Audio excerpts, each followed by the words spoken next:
This is the Work Smart Hypnosis podcast session number 334.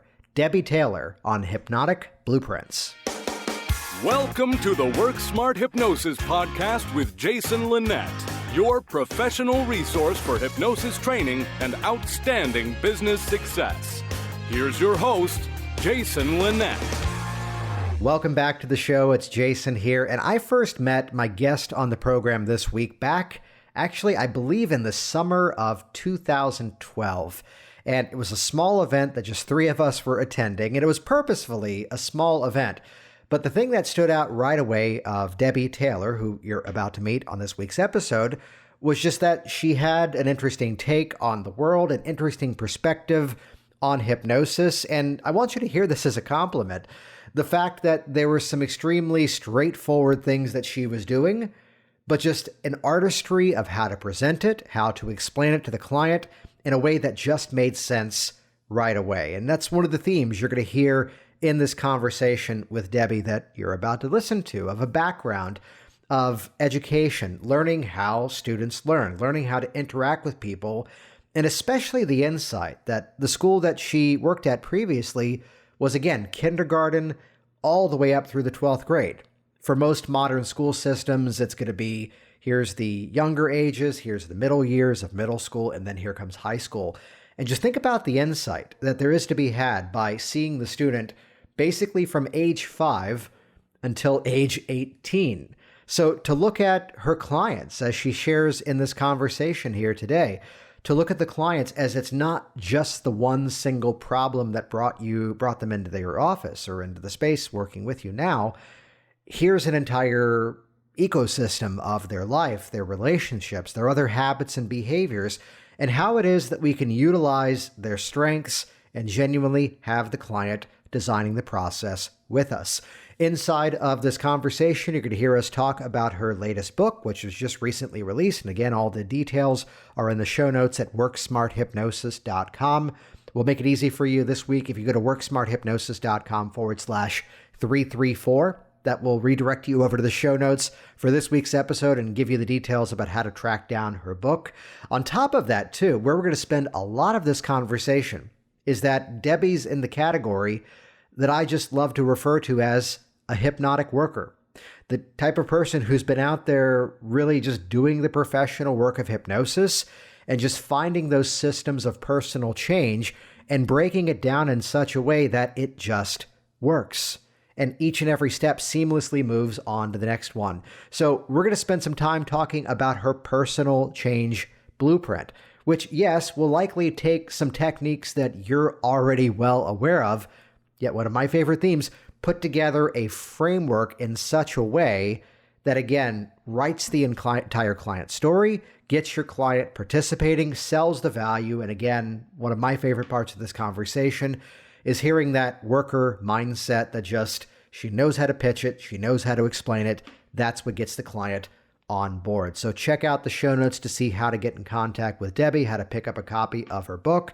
While you're there too, check out the website, hypnoticbusinesssystems.com. We love the mindset that frameworks equal freedom, because once you have a framework, now you've got a place to get up and running. Now you've got a place to get started.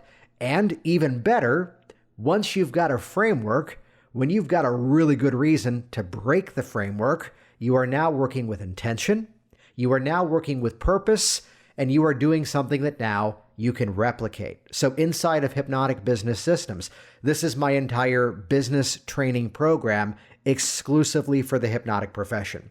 There's more than 36 individual business action plans, whether you're in a startup phase, whether you're looking to scale up and bring in a clientele from all around the world, or even create passive income programs along the way.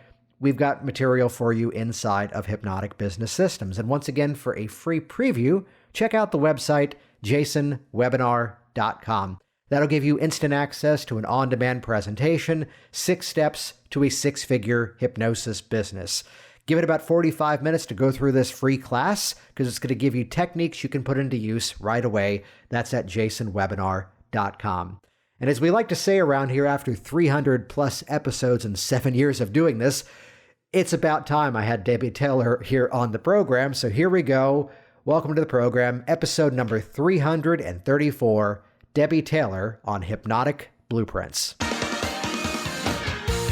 For me, it's when I was teaching elementary school, and we had a school counselor come in, and she just happened to mention that she also did hypnosis on the side. So she invited the staff to meet once a week down in the cafeteria for a weight loss hypnosis session. And of course, we all, we were all over that one. And she made these little recordings for us, and it worked. And it was so interesting. I was fascinated with the whole idea of hypnosis and programming, because as a school teacher, you work off reinforcement all the time. So it was fascinating to me. That was my first introduction to hypnosis. Later, I stumbled across some books by Brian Weiss about past life regression, and that really piqued my interest. It was just crazy. I thought, what? You can figure this out with hypnosis? And that actually is what drove me to become trained as a hypnotist, was just my curiosity for that. But once I started doing hypnosis, that just kind of went by the wayside and didn't really think about doing past life regression work for several years. But Yeah, those were the two things that got my attention. nice. So then to rewind it back, the career before was in teaching? Yes, I taught in both the public and the private sectors for over 20 years, and was also a school administrator, a principal at a very small private school near Portland. Yeah. Yeah, I'm always curious to ask this because again, not many of us get into this work by deciding as we're growing up, I'm going to be a hypnotist. What exactly. what kind of connections have you found between being in that educational world? Yes, I know you also teach hypnosis, but in terms of like the client work, how would you say that the teaching career kind of prepared you for that? Oh gosh. Well, it definitely made it so that it was very comfortable for me to interact with people, but also I think to really have the understanding of the whole person, the whole Hmm. life, from early childhood all the way through those adult years. The school I worked at initially was a K-12 school, and that was interesting because I would see the same students from kindergarten all the way through the system into high Oh school, yeah. just to observe the changes in those children and their families and all of that. It was just like, wow, we really got to take this into consideration. This is just not a person with his problem today. This is, they have a whole life, they're a whole person. Yeah, that's a really cool insight to look at how, as we see our clients might be coming to us for just like one specific thing, yet it's that entire network of who's around them, what other actions, what other environments they're around. Yes, and it was heartbreaking sometimes to look at those high school kids, and that you had known when they were in kindergarten. They enter the system and they're these cute, adorable little puppy people, and excited to be there and all that. And shoot, they know a handful of them by the time they're in high school, they're alcoholics or they're drug addicts or they've attempted suicide. Some of them successfully committed suicide, Mm. or they're having children. It's just like, my God, what happens to people in that time span? And how can we help them process those things that happen to them so that they can go a different direction? Would you say there's any specific takeaways, or did that inform how you now work with your clients yourself? I think that informs how very much how I work with clients. I have always been able to see people at any age as that essence of that little child, and Yeah. the childlike, to just know that these habits, these problems, all of this, negative stuff is not who they are. And I Mhm. really think that that teaching experience taught me to see people at that innocence, that that's who they Yeah. really are, easily. I think that's a very important takeaway there, especially the whole this is the conversation that pops up occasionally in a training where, yeah, but people are coming in with their problems. People are coming in with their conflicts. And, the old phrase that the map is not the territory. That's not who they are. That's just a thing that they're going through. Right. And I love educating people about their brain and how it works. And when the look on their face when they realize that they're all, screwed up in their opinion because of these things, and that in fact they aren't screwed up. Their brain has just been perceiving things a certain way, and the conscious and subconscious interprets that, and that we can change that. We can have an Yeah. influence over that interpretation. it's so inspirational for people to go, oh my God, it doesn't have to be like this forever. Yeah, I was going to ask because we all tend to, at the end of the day, say basically the same things. But what's part of how you explain that to your clients? How do you end up phrasing that? Oh my gosh, that's a 3-hour conversation. Welcome to part one with Debbie Keller. Yeah, I start by telling them that, there's the conscious part of them and the subconscious part of them, and they both work together. I said, "It's like they hold hands through life, they work in tandem, but the conscious part of you is like this teeny tiny little bit, and the subconscious is really running the show." And so everything that you can do in your life is because you have the subconscious programs. I mean, blinking your eyes to turning a doorknob to reading a book, driving a car, it's all possible because you've got the neural pathways. And that with hypnosis, we have the ability to create new neural pathways so that you can do things differently from a different perspective. And I compare those subconscious programs to wiring in a house. It's like, it's wiring behind the scenes. Those subconscious programs are very impersonal. There's no part of you in there monitoring what's going on. And so if you move into an older house, the wiring in the ceiling and the walls was there to accommodate the needs of the people who built the house at that time.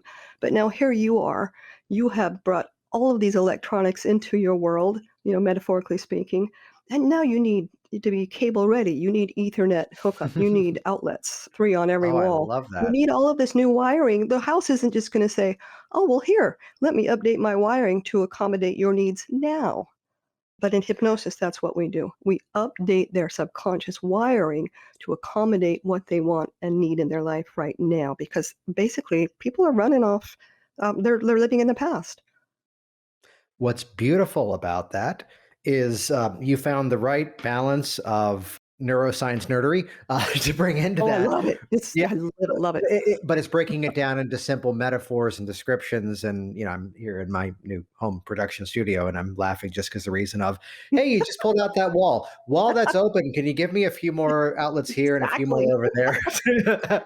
Well, I think maybe that's the contribution from my elementary school teaching is that I do have the ability to kind of noodle things down to very simplistic explanations so they make sense, and use a lot of metaphor. That's the language of the subconscious mind. So I think that teaching background is still helping me. Yeah, that's a massively important thing around even storytelling, that how do we Mm, sand it down to the essential elements of the story so we're actually yes. delivering the insight, but also what's the appropriate level that they need that's going to be helpful versus the amount of I've seen this before, the amount of neuroscience we can get into with a client where they're glazing over and not in the way that we wanted them to. Yeah.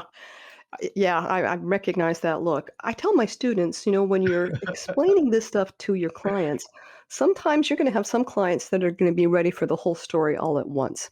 Other times, you're going to have to learn to look for those teachable opportunities. They come in and they complain because they can't stop thinking about something that happened 10 years ago. That is a teaching opportunity to go, well, let me tell you what's happening in your brain, Mhm. why that keeps happening, and what we can do to help you with that. So sometimes it's a snippet, sometimes it's the whole dang story. And I think that way of presenting it, which is that here's what your brain is already doing, which is exactly what we're going to do today on purpose. Yep, Yeah. exactly. So then from a teaching career into discovering it by a bit of chance, at what point in the story would you say that this officially became a profession for you? Oh gosh, probably after about 3 years. I knew I wanted to do it in 2007. That was a magical year for me. I kept losing jobs. And, I finally said, I think I'd like to be self-employed. I don't like the idea of a complete stranger rifling through a bunch of resumes and deciding if I'm the lucky pick for the day. Mhm. So I got trained and then I continued to teach for 3 years while I did hypnosis part-time, and that's when I decided, you know what, I wanna go full on. I love this work, and I haven't looked back at all. It's interesting, after 15 years of teaching, I would go to teaching conferences. I'd go in and I'd grab my bag of goodies, and then we would get out of there and go sightseeing. Hypnosis is the opposite. I go to these conferences, and it's like a feeding frenzy, I can't get enough of it, and I'm like, "Yep, this is my calling." I love it. I love it more now than I ever have, and it's just more and more fun all the time.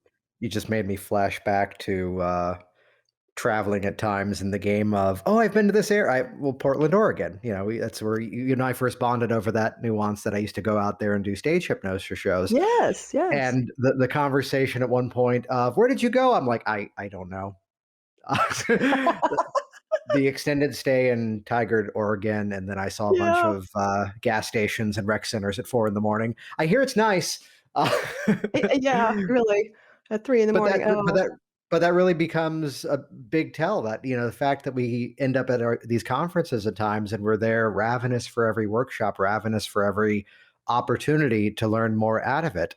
From that, would you say there was a specific sort of interest, a specific passion of what you wanted to work on first, even though it may have changed over time? well, I think my specific passion has to do with the law of attraction, and Hmm. I always kind of like, "Well, do I say that out loud?" Because, there's a huge population of people who get that, and there's a huge population of people who give me the eye roll, and it's like, "Oh, you're one of those." Yeah, I know that kind of bothers me a little bit because it's like, "No, but let me explain it to you in a different way." Well, I think that's one of the strengths of it, that it's something that, to say it politely, there were some who explain it really well, and there were some who paint themselves into a corner without the best description. Now that I've presented that as a challenge, uh, Yes, yes. how do you introduce that? How do you talk that through? Well, as far as, like, mentioning the actual words law of attraction, Mhm. I don't bring them up first. If I have clients who bring it up or I sense that they might have been exposed to it, then I'll call it that. Personally, I think every client that's coming to me is asking me to help them manifest something. I mean, if they come in for weight loss, to me, they're asking me to make the law of attraction work for them, show them how to manifest a healthy relationship with food. So everything I see is from that perspective.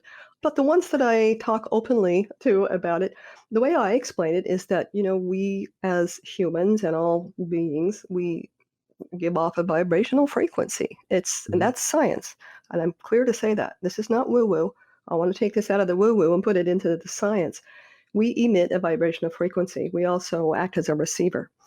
It's like a radio, and I explain to people different radio stations have different call numbers.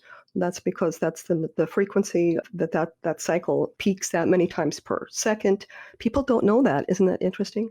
And that's where that station gets that number. Each station sends out different information on that frequency, and we're just like that in many ways. But here's the thing, and this is the part that my clients love hearing is that when we're emitting that vibrational frequency, there's more than one. There's a lot more than one. There's the conscious frequency and the subconscious frequency. Now, you're probably familiar with this idea that the conscious mind's only running the show 1 to 5% of the time, and the subconscious is, the 95 to 99%. So that's what I base my pre-talk on law of attraction with clients is that you can think in positive and focusing on all that great stuff as much as you can, but if that's consciously happening, that's only a 1 to 5% contribution to what you are sending out into the universe for your request. The subconscious mind is sending out most of that frequency. So our work together is going to be to bring those two frequencies together so that they are a match, so that your conscious and subconscious mind are making the same request. Nice, nice. Does that make sense? Yeah, I tell you what I like about that phrasing of that. It would be that, well, I'll phrase it this way first. Here's what I usually have a challenge with inside of these dialogues. The thing that I often do, the joking, pat myself on the back, there's something actually intentional to that, which would be that I too often see people who don't put enough appreciation to what they've accomplished. You're the one who, let's look at your career. You're the one who put in the effort to build this. You're the one who promoted what you do. We'll talk about your book here eventually, too. I'm sure you're the one who put in the effort. So when here comes something success, own that success to the best of your abilities, because Yes. then you can replicate it. You can then duplicate it. You can then do it again towards a better scale and even to a different audience at times. But so How much of our Yeah. actions also then, sort of influence our other actions, conscious and unconscious. So it's about this whole being moving towards that. So I love that insight of looking at it from both, conscious and subconscious, both, logical, rational, as well as everything else that's around us. When you say on the same frequency, like how, if someone had a question on that, how do you tend to explain that?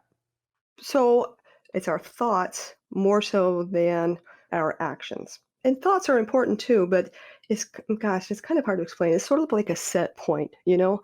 It is what is most habitual for you Yeah. that those thoughts are energized. And your subconscious thoughts are the subconscious thoughts of the past programming. And it's like you said, people don't give themselves enough credit. And so even if consciously they're like, yeah, I did that. I did a really good job. And, I'm pretty qualified at this. If their subconscious programming is contradictory to that, that's going to be still sending out most of the vibrational frequency. Hmm. And I mean, it's frequency that can be measured. They used to have to be able to put the measurements on the skull itself to get them. Now they can, hold it out a foot away from the head. And it's like we emit frequency and it's measurable and it changes as you change your thought process, which I love. There's so much science now supporting all of the neurobiology. Yeah. Cool. I love that. Again, the way that we can phrase it in such a way that now defines it. So, question for you then. What's the Sure. name of your book again? It is called Mastering the Law of Attraction, Your Personal Change Blueprint. Nice. And Which I it is, love. I love this theme of the blueprint. Can you talk about some of thank that you. and what you've done with your client work? Absolutely. First of all, I want to say that this is the first of a series. I'm going to write, the next one's going to be about mastering financial abundance because people want the specifics. So this first one was just kind of an overview of the personal change blueprint. And this is a process that I have sort of refined over the years that I use with every client, with every session. Nice. And it would be familiar to a lot of hypnotists as kind of like a modified NLP outcome frame. When I was taught to use the outcome frame in my initial training, it was really long and there were a lot of questions in there that I really didn't get. Like talking to someone about a change and asking them when they want it and where they want it. I just wasn't well trained enough to really flesh that out efficiently. So I started throwing stuff out. So, you only have so much time to talk to somebody in a session. So I started prioritizing and then I started modifying all of that. And what's left is the personal change blueprint.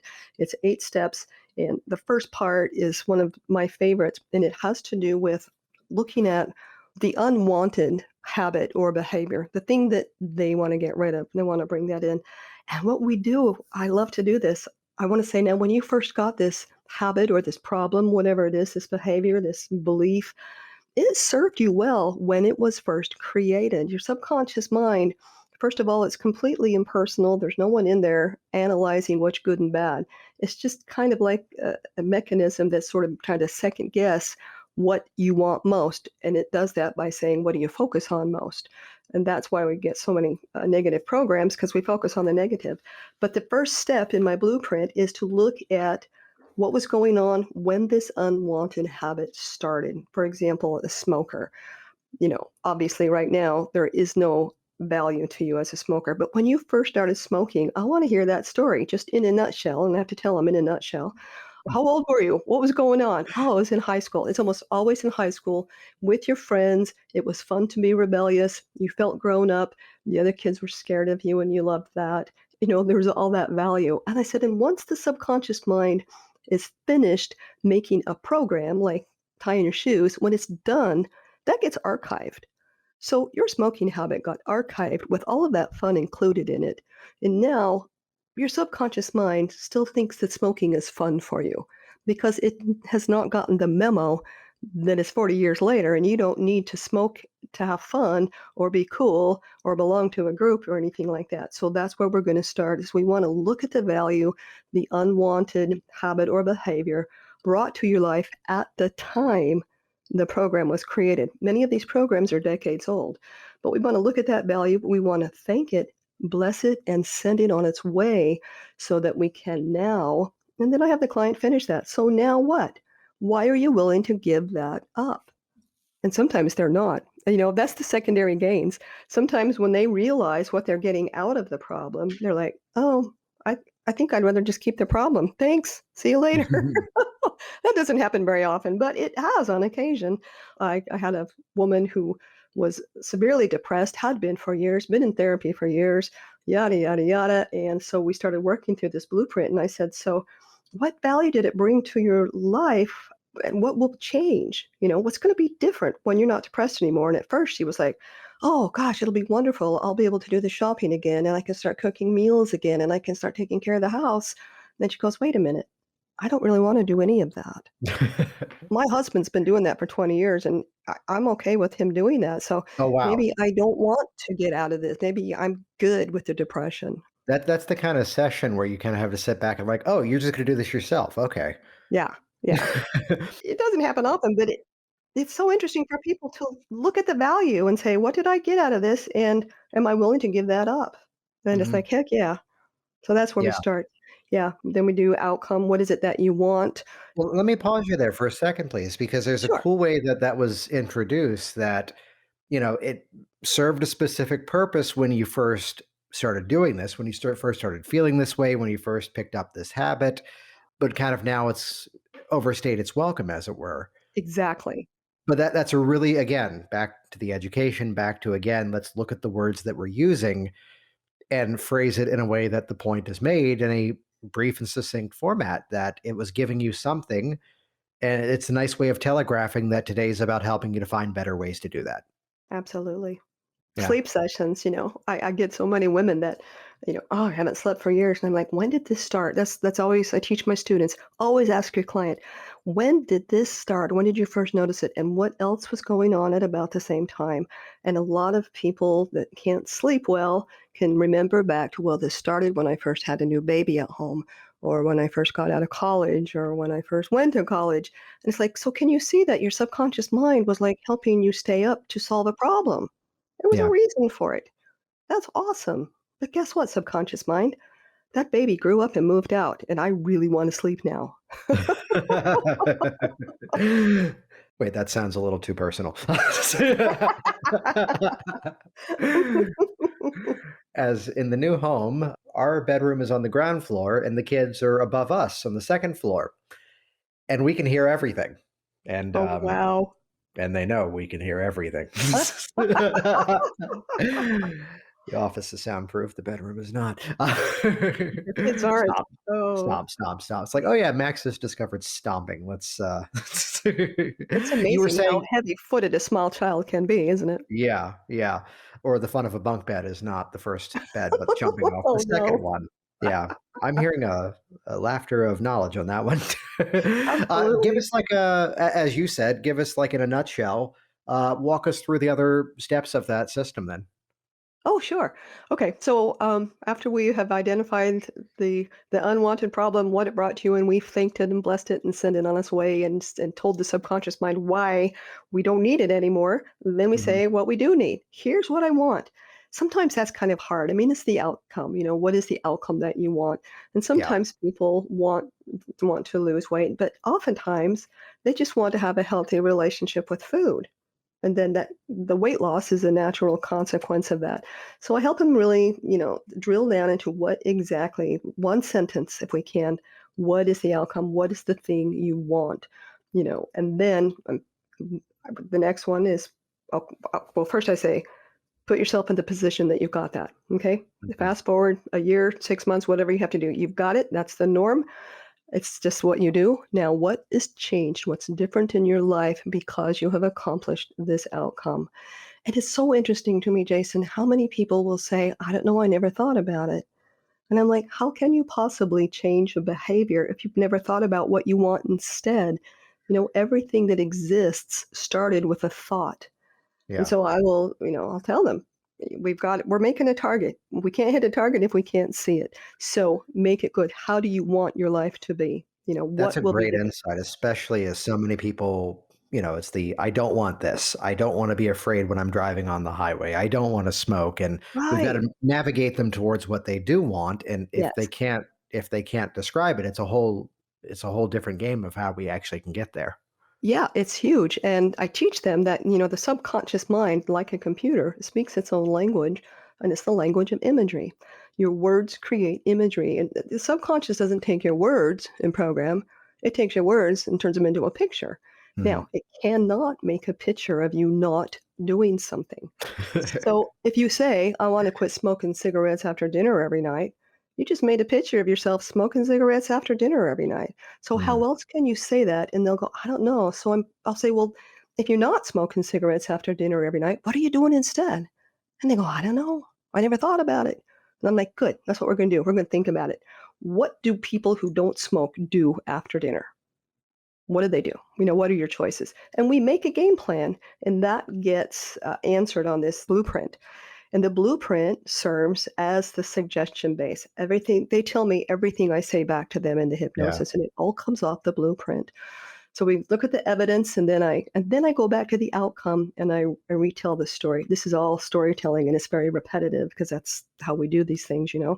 And then I say, now, what does that look like? What image comes to your mind when you hear this story that you've got that we're creating? This can be literal or figurative. I'll tell them, if you see rainbows and butterflies, that is a legitimate answer. That's okay. Nothing wrong with that. And, what does it look like? Sound like? And that's always interesting. People look at me like I've just fallen out of a tree. What do you mean? What does it sound like? So I tell them a sound can be the voice in your head, comments from other people, or the absence of a sound. Now, what sounds are associated with this change? So that gets them thinking. And the more they think about it, the more we talk about it, the more ideas their brain generates. And the story just gets richer and richer and more vivid and more colorful. And then we talk about what it feels like. And then I'd have them say, all right, let's look at the whole picture. I summarize the whole thing and I say, now, what does having this change do for you? This is the big one. This is kind of a come to Jesus moment for a lot of people. There's some tears on this one. What does this do for me? It's like, oh my God, this changes my whole life. This proves to me that I can have a happy life, that I'm not broken, that I can succeed, et cetera, et cetera.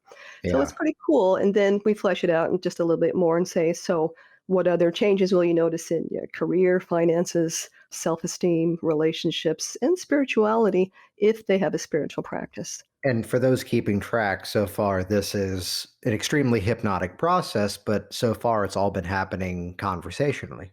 Yes. Yeah. Yep. Yep.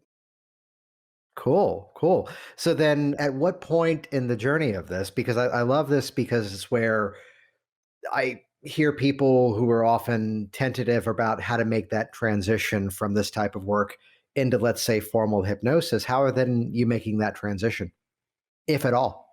From the actual, let's say, close your eyes, let's now hypnotize. Well, Yeah. after we go through all of the blueprint, I tell them we'll choreograph the words I'll say back to you. At that point, I'm like, "This is it. Is there anything else you want me to say to you in this session?" And at that point, then it's the induction, and I'm with Richard on this one. I like the old fashioned progressive relaxation that is just bores him to death.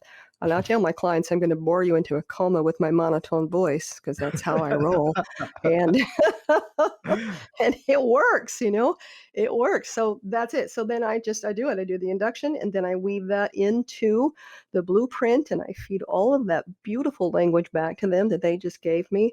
And we make this magnificent mind movie. And I always tell them, if you think of something while you're listening to this that you wish we would have plugged into it, go ahead and plug it in, think it into it. Just make sure you're thinking words that create the imagery of what you do want Mm. you know.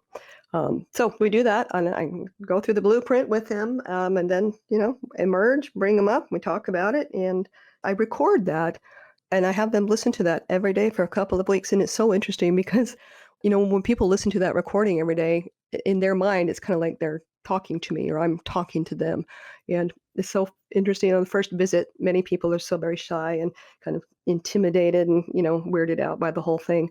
But by the time they've listened to that recording every day for 2 weeks, they come back for that second appointment, and it's like old home week. Yeah. Like they've known you forever because they've listened to you every day for 2 weeks. Yeah, and I like that way of introducing it too, where I hear some that go back and forth between the yes, they have them do something, no, they don't. We always create change either through repetition or intensity or some combination. You're getting that intensity by way of the actual session. And the beauty of this is you're creating something that's specific to them. And even better, Absolutely. and to use Karen Hand's words, you're not having to be the wizard because you're getting everything from them. Yeah, it's magic. I tell my students, Yeah. you don't need to worry about a thing. The client will tell you exactly what you need to say back to them. I'm just going to teach you what to ask. Yeah. Yeah, Excellent. I Excellent. love it. Love it. Love So, it. so then, out of curiosity, is this something that will you say that kind of developed naturally over time? Was it something out of necessity of kind of systematizing what you do? I'm always a bit of a sucker for systems, and I wouldn't even put this. Yes, it is kind of a protocol, but it's more a systematic way of utilizing a lot of the skills we already all have. It is a systematic way, and I think the way that it came to me is when I first started doing this, one client at a time, and I Hmm. had my little cheat sheet, what to say with one person. But the first person who signed up for a package of 4 was like, "Oh my god, what am I gonna do with this person 4 times? I can't do the same thing. I can't do the same thing 4 times. What am I gonna do?" So I dug through my notes and I found the NLP outcome frame, and I thought, "Oh, I can work with this, and this will be different every time they come in because Hmm. we'll be, into a different focus on their situation." So that's how I started using that, and that's when I realized there are way too many questions on here that I don't have time for, and they're just too weird anyway. So I just started modifying it, and it didn't take long, really. It took, a year or so until I had a list of questions that I like to ask. It doesn't matter if they're asked in the right order or the same order, I should say, nor does it matter when you're feeding the information back to them what order you give it back to them in. But this is so beautiful to me because it's a form, it's a list of questions that I can ask everybody that's so intense. People look at me and they're like, I've never been asked questions at this level before. And it's like, good. And I'm doing my job, you know? Right. So that's how it worked for me. And I do incorporate some scripts and some metaphors and things like that that I've gathered through the years, in addition to using the blueprint. But I just love it. It's very versatile. When I teach self hypnosis, I teach people how to use it. It's pretty cool. Yeah. Nice, nice. So then out of that, would you say there's a specific clientele, a specific issue you tend to like working with the most, or what does the day-to-day practice tend to look like? I will pretty much help people with anything they bring through the door, but Mhm. my preference as I get older and wiser, I really, really love the stuff that's more spiritually inclined. Someone Yeah. asked me the other day if I dealt more in health and wellness or self-improvement, and I thought, gosh, isn't health and wellness part of self-improvement? But I could see their point, and I think I really love the self-improvement part, and for that reason, I am branching out into life coaching because I do have a lot of clients who don't necessarily have a behavior that needs to be modified. They Yeah. have like a whole life issue, a belief system that's tripping them up, and they just need more life coaching than hypnosis. So, kind of morphing into that area a little bit. Yeah. Would you say they're starting with you in that respect, or is it that they're coming to you for the hypnosis and then it morphs into that? Correctly on that second one, they come for the Okay. hypnosis. Yeah. Yeah. Yeah, but I like the spiritual stuff. And it doesn't even matter what their religion is because I kinda see the whole like, I see people as whole people. I see belief systems as whole belief systems, and I can help people see where their beliefs are limiting, and it doesn't matter to me what their practice is or their belief system. If there's something going on that's limiting them, I can help them sort of work through that. Yeah. Yeah, that's a question that pops up as terms of people who are looking at, doing one versus the other. And, I always can speak from my experience that because do a search, everything pops up hypnosis with my name.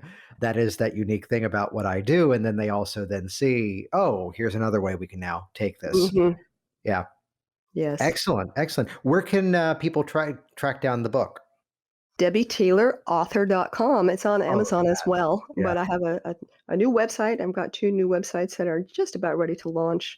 One's for my, training program, and the other is for my hypnosis/life coaching thing. But right now, the book is available through Amazon and at my website. Yeah, and we'll put links to everything over at the show notes at Thank you. worksmarthypnosis.com. Tell us about this journey. I mean, you began in an education business, an education Yeah. profession, and then the discovery of hypnosis. And then as you were doing hypnosis, eventually, then I first met you when we were both attending a trainer's course a bunch of Yep, years ago. long time Um, ago. it was recent. The grand scheme of things, it's all recent, yes. Yes. Um, but from that, what would you say is a perspective from the educational world that has influenced the way that you do your own trainings?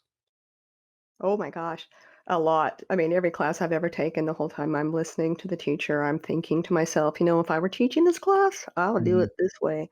I would present that a little different.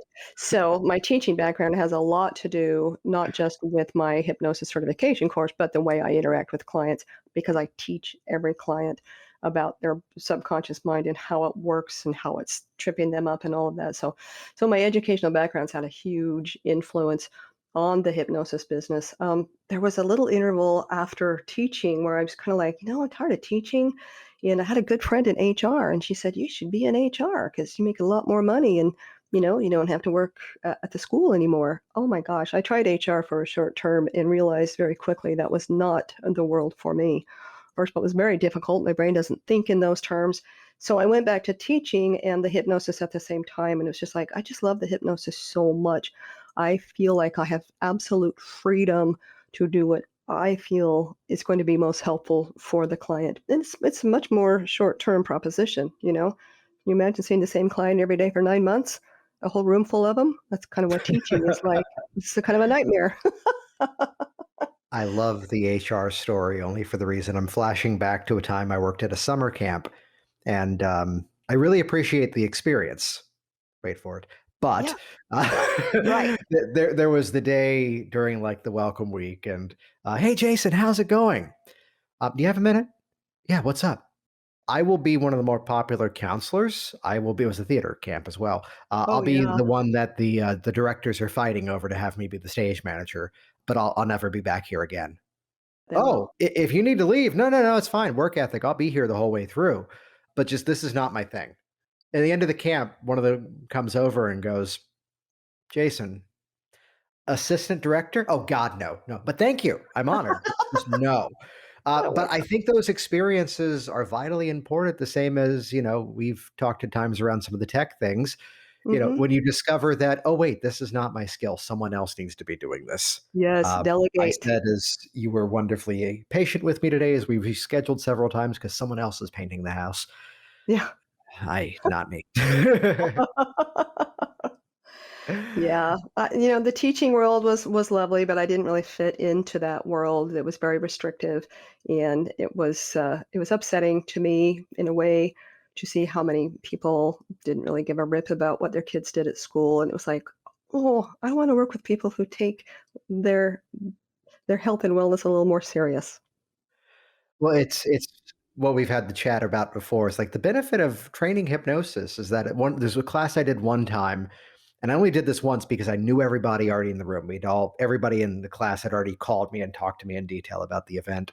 It's like, okay, great, let's cover the class rules. You're all adults and you've all signed up for this yourself. All right, let's get started. Oh god, I love that so much. Yeah. Yes, I've been discussing with other people that are teaching, and they're like, they're hand holding and they're making sure of this, and I'm like, "Oh, I don't do that at all." I'm like, "I am not the homework police. You spend a lot of money on this class. If you wanna get good at it, I will teach you how. But if you don't watch the tutorials and read the stuff, then see you later. Sorry." Which that kind of transparency gets the point across even better sometimes, as it's Yeah, friendly, it's to the point, but it's also yeah. I nicely mean, informing. I will bend over backwards to help my students and that you're like really wanting to help. But, if they don't show up for class for 6 weeks and then they want me to work on the weekends to help them catch up, it's not going to happen. Excellent, excellent. Which is the same as with a client, we're doing our Right. part to share the resources, the skills, the everything necessary, and, that guide. I'm curious to ask you then, let's say it is that client. I wouldn't do this if you were my hypnotist. Let's put that disclaimer out there first. The question would be that, let's say you've given that assignment, and I don't wanna use that word too carefully here, but you've given that assignment of things to do, and maybe it is the rare moment of, "Oh, nothing's been working. I haven't had time to listen to that thing." How do you handle that? Oh, well, this happened to me. And first of all, I'll say, seriously? You haven't listened to the recording? This is back when I was making CDs. And I Yeah. would say, Is that not the most expensive CD you have in your collection, Oh, and you can't listen to it for 30 minutes a day? nice. And I have been known to send people home more than once if they show up and they haven't listened, and I get that, life happens, Yeah. it's not a big deal, it's not a judgment against them, but if they show up for their next appointment and they have not been listening to that recording, I'll say, we build on progress. So I am not comfortable making it another recording that you're not gonna listen to until you have listened to that last one for 2 weeks. So let's reschedule you. We're not gonna count this one against your package, okay? I want you to get the best out of Nice. every one of these sessions, and I think they appreciate that. So I send them home. Right, yeah. There's a beautiful bit of transparency in there that, again, it's not gonna count, but here's what's gonna be different next time we're here, basically. Yeah, Yeah.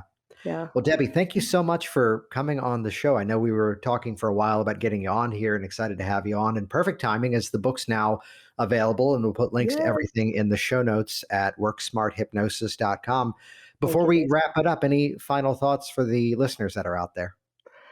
Oh my gosh, I would just say follow your heart and your instincts. There's so many resources out there available for you to find your niche or, your process, whatever it is that you love to do. So just open up, find what's working for you, and keep doing what you're doing, helping people. Jason Lynette here once again, and as always, thank you so much for interacting with my guest, for subscribing to this program, and sharing it in your ongoing conversations in this incredible profession. You can head over to the show notes at worksmarthypnosis.com/334. That'll give you the show notes for this week's specific episode, how to get in contact with Debbie, how to find her book, either from her website or on Amazon. And once again, check out hypnoticbusinesssystems.com. As we like to say, guessing sucks. In terms of business, it can get rather expensive. So instead, use what actually works, use what has been proven to work inside of my hypnotic business, and what has in many ways been replicated by professionals all around the world. Check that out at hypnoticbusinesssystems.com or get instant access to the free preview, 6 Steps to a Six-Figure Hypnosis Business, yours now at jasonwebinar.com. See you soon. Thanks for listening to the Work Smart Hypnosis podcast at worksmarthypnosis.com. Hey, it's Jason here, and reading is lame and videos are awesome. So do this right now. Go ahead and click subscribe right here inside of this video, and that will link you to my YouTube channel, and you will be the first to find out as new information is shared here online. Click subscribe now. Stay in touch. I look forward to hearing of your success very soon.